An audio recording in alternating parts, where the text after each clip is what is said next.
Sir మ్యూట్లో ఉంది, ఒక్కసారి ఆడియో ఒక్కసారి పాయ్ శంకర్ గారు.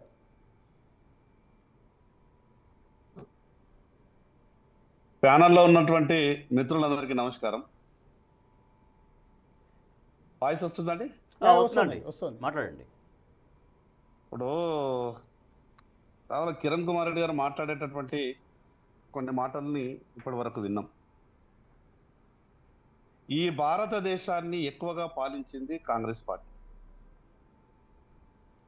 కాంగ్రెస్ పార్టీ ఎక్కువగా ఈ భారతదేశాన్ని పాలించింది. ఈరోజు మాట్లాడుతున్నటువంటి మాటలు సౌత్కు సంబంధించినటువంటి ఈ రాష్ట్రాలకు ఏదన్నా అన్యాయం జరుగుతున్నది, అన్యాయం జరిగేటటువంటి అవకాశం ప్రమాదం కనిపిస్తున్నదని కొంత గ్లోబల్ ప్రచారం చేసే విధంగా మాట్లాడుతున్నారు కదా.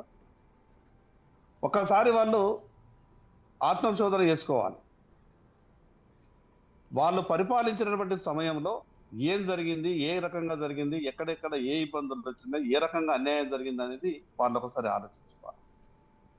కాంగ్రెస్ పార్టీ ఆలోచన అంతా కూడా మహిళా బిల్లు అమలు కావద్దు, ఏదో ఒక గందరగోళాన్ని సృష్టించాలా, అసలు ఏం చేస్తున్నారు అనేది ఇప్పుడు డీటెయిల్గా పార్టీల ఆలోచన విధానాన్ని జరిగేటటువంటి పార్లమెంట్ సమావేశాల్లో క్లుప్తంగా అందరికీ అవకాశం వస్తుంది చర్చించమని ప్రభుత్వం తరఫున ఇప్పటికే అనేక సందర్భాల్లో చెప్పేటటువంటి ప్రయత్నం జరిగింది.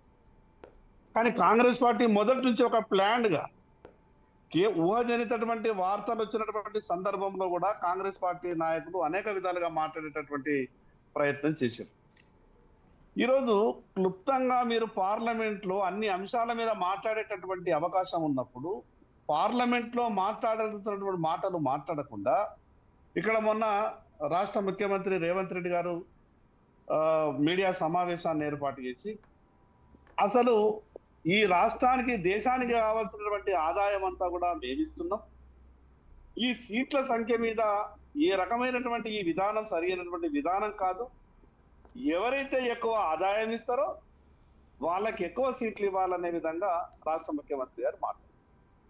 నేను పెద్దలు చామల కిరణ్ కుమార్ రెడ్డి గారికి ఒక మాట మాట్లాడు. తెలంగాణ రాష్ట్ర ఆదాయం ఈరోజు 68% రంగారెడ్డి జిల్లా నుంచి వస్తున్నదంట. అంటే ఈ రాష్ట్ర అసెంబ్లీకి సంబంధించినటువంటి సీట్లన్నీ రంగారెడ్డి జిల్లాని ఇవ్వాల. రంగారెడ్డి జిల్లా ఈరోజు రాష్ట్ర ముఖ్యమంత్రి గారు ఏదైతే ఒక విషయాన్ని ప్రస్తావిస్తున్నారో, పదే పదే కాంగ్రెస్ పార్టీ ఒక విషయం చెప్తున్నదో, ఈ దేశ సంపద మా దగ్గరికి వస్తున్నది కాబట్టి మాకు సీట్లు ఎక్కువ ఇవ్వాలనేది ఒక కొత్త ప్రతిపాదన పెట్టిందో, రంగారెడ్డి జిల్లా వాళ్ళు మాట్లాడితే దానికి కాంగ్రెస్ పార్టీ ఏం సమాధానం ఇస్తుంది? రైట్ శంకర్ గారు, అంటే మొన్న ముఖ్యమంత్రి గారు చెప్పినటువంటి ప్రపోజల్ అంటే మన దక్షిణాది రాష్ట్రాల నుంచి దేశాన్ని సాకే స్థాయిలో ఇక్కడ నుంచి ట్యాక్సెస్ అన్ని వెళ్తున్నాయి కదా. ఇప్పుడు జనాభా ప్రాతిపదికన తీసుకుంటే గతంలో కేంద్రం నియమించినటువంటి ఆ నియమం ఆధారంగా జనాభా నియంత్రణ ఇక్కడ పాటించినాయి కాబట్టి కేంద్రం చెప్పినందుకు ఇవాళ మీరు నష్టపోవాలా, కేంద్రం ఆ విధానాలని పాటించినందుకు, జనాభా నియంత్రణ పాటించినందుకు మీరు నష్టపోవాలనేది ముఖ్యమంత్రి గారు రేజ్ చేస్తున్నారు. ముఖ్యమంత్రి గారు కావచ్చు, ఇంకా ఇవాళ బీఆర్ఎస్ గురించి అదే ప్రశ్న వస్తుంది. ఇప్పుడు ఒక విషయం అండి, మీకు ఒక రెండు విషయాలు చెప్పేటటువంటి ప్రయత్నం చెప్పండి. 1971లో జరిగింది అదే.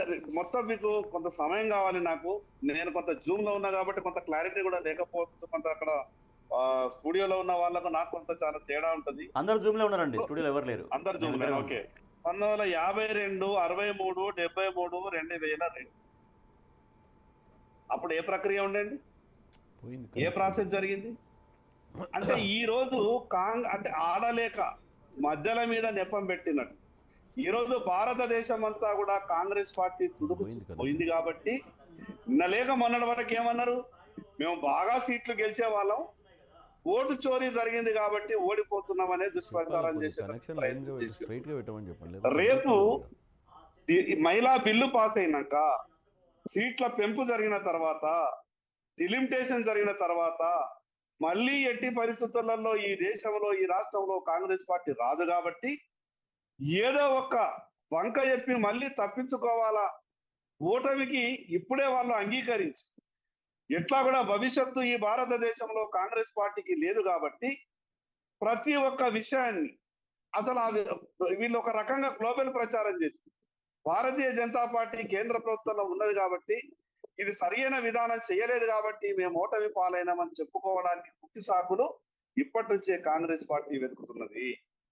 స్పష్టంగా పార్లమెంటులో ఈ వ్యవస్థలో మీకు చెప్పుకోవడానికి అవకాశం ఉన్నా కూడా వాళ్ళు అక్కడ మాట్లాడాల్సిన మాటలు మాట్లాడడానికి సిద్ధంగా లేరు. అసలు వాళ్ళే ఈరోజు కన్ఫ్యూజన్ లో ఉన్నారు. తెలంగాణ రాష్ట్ర కాంగ్రెస్ పార్టీ ఏమంటుందో తెలియదు, జాతీయ కాంగ్రెస్ పార్టీ ఏమంటుందో తెలియదు. ఈరోజు ఢిల్లీ కాంగ్రెస్ కు హైదరాబాద్ కాంగ్రెస్ మధ్యనే విపరీతమైనటువంటి తేడా ఉన్నది. హైదరాబాద్ కాంగ్రెస్ ఏం మాట్లాడుతుందో తెలియదు, ఢిల్లీ కాంగ్రెస్ ఏం మాట్లాడుతుందో తెలియదు.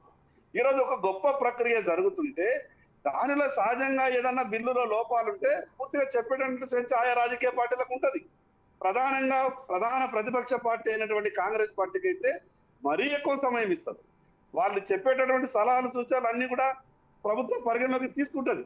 కానీ లోపాలను ఎత్తి చూపేటటువంటి ప్రయత్నం చేయాలా బిల్లు చర్చ సందర్భంగా. కానీ ముందే ఒక గ్లోబల్ ప్రచారం చేసి ఇక్కడ ఉన్నటువంటి ఈ రాష్ట్రాలకు ఏదో అన్యాయం జరుగుతున్నది.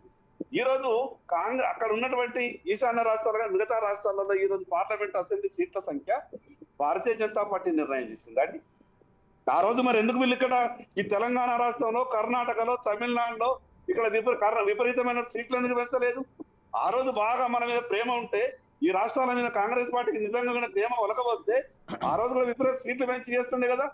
సీట్ల పెంపు కానీ, డిలిమిటేషన్ కానీ రకరకాల ఇవన్నీ కూడా ఒక ప్రక్రియ ప్రకారమే జరుగుతుంది, ఒక ప్రాసెస్ ప్రకారమే జరుగుతుంది. అంటే ఒక విషయం సార్ ఇప్పుడు పాయల్ శంకర్ గారు అంటే ఓకే, మీరు ప్రపోజల్ పెట్టారు, అపోజిషన్ పార్టీ మీరు చెప్పిన దాన్ని ఉన్నట్టుగా ఎందుకు యాక్సెప్ట్ చేస్తుంది? వాళ్ళ ఒపీనియన్ వాళ్ళు చెప్తారు కదా. సౌత్ కి నష్టం జరుగుతుందనో ప్రపోజల్, ఎందుకు నష్టం జరుగుతుందో కూడా వాళ్ళు చెప్పుకొస్తున్నారు.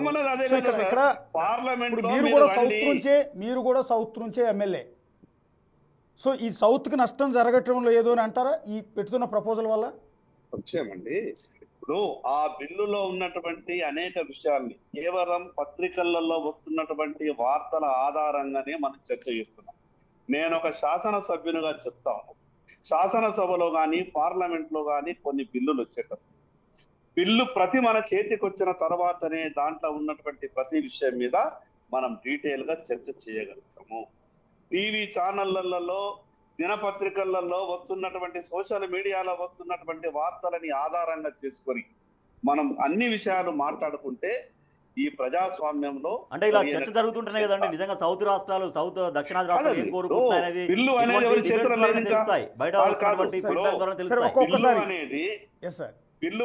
చేతిలో లేదు, ఈ రకంగా చేస్తున్నామని లేదు. బిల్లు చేతికి వచ్చిన తర్వాతనే కదా దాంట్లో ఉన్నటువంటి లోపాలు ఏమనేది చర్చ జరగాల. ఈ రోజు కేవలం మీడియాలో వస్తున్నటువంటి, సోషల్ మీడియాలో వస్తున్నటువంటి వార్తల ఆధారంగా చర్చ చేస్తే ఏదో జరిగిపోయినటువంటి దుష్ప్రచారం చేసేటటువంటి ప్రయత్నం చేస్తే, సోషల్ మీడియాలో వచ్చే వాటి మీద చర్చ చేయట్లేదు పాయల్ శంకర్ గారు. మీరు అన్న మాటలే సోషల్ మీడియాలో వస్తున్నాయి అంతే. చామల కిరణ్ గారు అన్నయ్యే సోషల్ మీడియాలో వస్తున్నాయి, శాస్త్రి గారు అన్నయ్యే సోషల్ మీడియాలో వస్తాయి. సోషల్ మీడియాలో ఎవరుంటారు? ప్రత్యేకంగా ఎవరో బెటర్ కదా. సోషల్ మీడియాలో రకరకాల ప్రచారాలు చేస్తారు, సోషల్ మీడియాలో రకరకాల ప్రచారాలు చేస్తారు, పత్రికలలో కూడా రకరకాల వార్తలు ప్రచురితం అయింది. కానీ బిల్లు కాపీ మన చేతికి వస్తే బిల్లులో ఏమున్నది అనేది చూసిన తర్వాతనే కదా విషయాలన్నీ కూడా. ఇప్పుడు మీరు అన్నారు ఏ ప్రక్రియ చేస్తే, ఇప్పుడు రేపు చామల కిరణ్ కుమార్ రెడ్డి గారు కూడా బిల్లు చేతికి వస్తుంది రేపు పార్లమెంట్ లో. వాళ్ళకి పార్లమెంట్ లో చేతికి వచ్చిన తర్వాత ఆ పార్టీ నుంచి వాళ్ళకు కూడా అవకాశం వస్తుంది. అంటే బిల్లు చేతికి వచ్చిన తర్వాత అపోజిషన్ పార్టీలు అపోజ్ చేసినా కూడా బీజేపీ బలంగా ఉంది కాబట్టి ఎన్డీఏ అనుకున్న బిల్లులని పాస్ చేయించేస్తారు కదండి. నేను ఒక మాట చెప్తాండి, తెలంగాణ రాష్ట్ర శాసనసభలో అనేకమైనటువంటి బిల్లులు పెడతారు. ఏ రోజు కూడా మీకు చెప్తా ఎంత విచిత్రం అంటే, ఇది రాష్ట్రంలో ఉన్నటువంటి కాంగ్రెస్ ప్రభుత్వం పరిస్థితి నేను చెప్తాను. అర్ధరాత్రి 12 గంటలకు మాకు ఎజెండాలు ఇస్తున్నారు. ఉదయం మేము అసెంబ్లీకి పోయిన తర్వాత బిల్లు కాపీ మా చేతికి వస్తున్నది. మేము అక్కడనే చదువుకోవాలా, అక్కడనే చర్చ చేయాలా, ఆ విషయాల మీద అప్పటికప్పుడు మేము మాట్లాడాలి. ఇప్పుడు వాళ్ళు కావాలంటే ఇప్పుడు కాంగ్రెస్ పార్టీ ప్రధాన ప్రతిపక్షం ఈ దేశంలో, అన్ని విషయాలు వాళ్ళు క్లుప్తంగా మాట్లాడొచ్చు. కానీ కేవలం భారతీయ జనతా పార్టీ చేసేటటువంటి ప్రతి పనిని వ్యతిరేకించాలా, దుష్ప్రచారం చేయాలా, ఓట్ చోరీ అనే విషయం మీద ఈ రోజు మాట్లాడుతూ ఉన్నారండి. ఒక్క నిమిషం శంకర్ గారు ఓకే, మీరు బీజేపీలో ఉన్నారు కాబట్టి మీ వాదన మీరు వినిపిస్తారు, అపోజిషన్ కాంగ్రెస్ పార్టీలో ఉన్నారు కాబట్టి ఆయన వాదన ఆయన చెప్తారు. మీరు రెండింటికి సంబంధం లేని న్యూట్రల్ పర్సన్ శాస్త్రి గారు ఉన్నారు మనతో పాటు. ఒకసారి శాస్త్రి గారు ఎలా అండి ఓవరాల్గా ఎలా చూస్తున్నారు మీరు? ఇప్పుడు బీజేపీ అనుకుంటే పాస్ కాని బిల్లు అంటూ లేదు. ఈ బిల్లు డీలిమిటేషన్ బిల్లు పాస్ అవుతుందని అనుకుంటున్నారు మీ లెక్క ప్రకారం? ఒకటి. రాజ్యాంగ సవరణ చేయాలంటే 2/3 మెజారిటీ కావాలి పార్లమెంట్లో. 2/3 మెజారిటీ ప్రస్తుతం ఎన్డీఏకి లేదు కదా, ఈ బిల్ ఎట్లా పాస్ అవుతుంది అని అడుగుతున్నా. ఇప్పుడు వాళ్ళు ఏదో చెప్పారు, పార్టీలు ఏదో చెప్పారంటే నేను నమ్మను. ఎందుకంటే 1951 సెన్సస్ లో మన భారతదేశ జనాభా 32 కోట్లు అని చెప్పి అబద్ధం ఆడింది. పక్కా